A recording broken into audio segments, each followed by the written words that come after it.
Vamos lá, seguindo então. A Câmara rejeitou na noite de quarta-feira o afastamento do deputado federal Wilson Santiago do PTB da Paraíba. Esse assunto é importante. Às vezes a gente fala o nome de um deputado não tão conhecido, nesse caso Wilson Santiago, muita gente fala assim, mas é lá mais um deputado aqui ou ali. Não, esse caso é muito importante e vocês já vão entender já na explicação, especialmente do Zé Maria Trindade, que eu já ouvi pela manhã no Jornal da Manhã. Por 233 votos a favor e 170 contrários, o plenário reverteu uma medida cautelar do ministro Celso de Mello do Supremo Tribunal Federal, que em dezembro afastou o parlamentar. Para manter a decisão do Supremo, eram necessários os votos de 257 parlamentares. Os partidos do Centrão se articularam para que Santiago voltasse a exercer o mandato. Ele é investigado na Operação Pés de Barro da Polícia Federal, que apura irregularidades nas obras de uma adutora no sertão da Paraíba. Segundo a Polícia Federal, houve distribuição de propinas no valor de mais de R$1 milhão. Por causa do esquema, o deputado foi denunciado pela Procuradoria-Geral da República por corrupção e organização criminosa. O relator do caso, o deputado Marcelo Ramos, do PL do Amazonas, defendeu que Santiago permanecesse no cargo, mas recomendou a abertura de um processo contra o parlamentar no Conselho de Ética em razão dos fatos apurados. Houve uma decisão de caciques do Centrão, então, de substituir Fábio Tradi por Marcelo Ramos na relatoria do caso. A reunião para troca durou cerca de 5 horas. Tradi ia se manifestar pela possibilidade da Câmara aceitar a saída do colega e, por isso, ele foi retirado do cargo. Esta não foi a primeira vez que o Congresso contrariou uma decisão do Supremo, sabemos. Em 2016, o Senado descumpriu uma liminar que determinava o afastamento de Renan Calheiros, de Alagoas, da presidência da casa. O Zé agora explica pra gente, mais uma vez, pra quem nos acompanha em áudio e vídeo, como é que funciona essa calada da noite aí, troca um relator por outro pra salvar um colega, porque, afinal de contas, né, esse Conselho de Ética é uma vergonha, não caça ninguém. Nem tem processo contra ele no Conselho de Ética, né? Será apresentado agora. A primeira coisa, Augusto, que a gente fala aqui, o Centrão não existe formalmente, né? É igual a mula sem cabeça. Não existe, mas tem muita gente que diz que existe sim, que já se encontrou com ela e que viu que ela estava balançando as orelhas. Imagina, a mula sem cabeça não existe e alguém viu a mula sem cabeça balançando as orelhas. Então é o seguinte, se você falar quem é o líder do Centrão, os deputados viram a cara para você. Não, aqui não existe Centrão, não tem Centrão não. Tem sim, existe sim. Esta entidade toma conta do Congresso Nacional e domina o plenário. Está aí, esta reação do plenário da Câmara dos Deputados foi um ato corporativista em último grau. Um ato corporativista.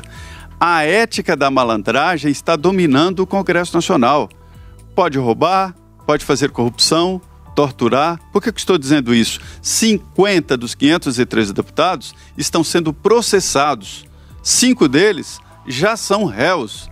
Nenhum dos 50 deputados processados, nem os réus, tem processo de cassação aberto no Conselho de Ética. Não vou citar todos aqui, mas são 50. Desde Gleisi Hoffmann, Aécio Neves, o Capiberibe, lá ex-governador do Amapá, todos têm processos, alguns réus, nenhum no Conselho de Ética. Agora, Silvio, veja bem que curiosidade. O Conselho de Ética está esvaziado? Não, tem 12 processos abertos, 12 processos. Mas como? Se entre esses 12 não estão os que roubam, os que fazem corrupção, os que torturam, os que estelionatários que estão processados. E quem são eles? São os que brigam com parlamentares, os que falam mal do Congresso Nacional, os que criticam coleguinhas e que criticam partidos. 12. Só o filho do presidente, o deputado Eduardo Bolsonaro, tem 3 processos abertos contra ele por cassação de mandato. Um é aquela história dele defender o AI-5, outros 2 são brigas internas lá e, inclusive, há um de crítica ao PSL naquela disputa. Carla Zambelli e outros são processados. O pobre do Boca Aberta, ele ofendeu o Congresso Nacional, 60 dias de suspensão de mandato. Então a ética é a seguinte: roubar, corrupção pode, não vai para o Conselho de Ética. falar mal de coleguinhas, falou, punição certa. Essa é a realidade. Tudo isso que você falou é verdade. Eles trocaram relator, fizeram acordo, o presidente inventou lá, tomou uma decisão que foi muito forte, de que é preciso 257, maioria absoluta, 257 votos para manter a decisão e não desfazer a decisão, e agora cria a seguinte circunstância: o ministro Celso de Mello determinou o afastamento do deputado Wilson Santiago por entender que ele representa um perigo contra as investigações. Se o ministro entende isso e não pode afastar, fosse ele, amanhã decretaria prisão.